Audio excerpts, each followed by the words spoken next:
ગાંજાવદર ગામના કુવામાંથી ઘનશ્યામભાઈ મકવાણા નામક યુવકની લાશ મળી.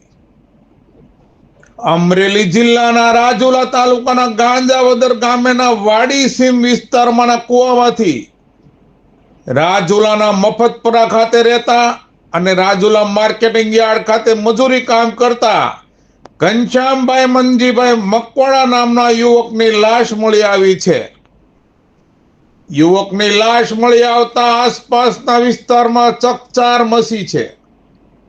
આ ઘટના પગલે રાજુલાના મામલતદાર અને ટીડીઓ સરવૈયાની ટીમ ઘટના સ્થળે પહોંચી હતી. ઊંડા કુવામાંથી યુવકની લાશને બહાર કાઢવા માટે રેસ્ક્યુ ટીમે ભારે જહેમત ઉઠાવી હતી. ભારે જહેમત બાદ કુવામાંથી રાજુલાના મફતપરા ખાતે શીતળાઈમાના ઓટા પાસે રહેતા મૃતક ઘનશ્યામભાઈ મંજીભાઈ મકવાણા નામક યુવકની લાશને કુવામાંથી દોરડા વડે બહાર કાઢવામાં આવી.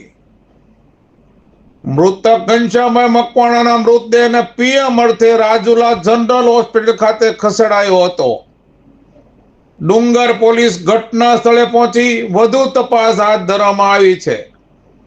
મૃતક ઘનશ્યામભાઈ મકવાણાના મોતનું કોઈ કારણ જાણવા મળ્યું નથી.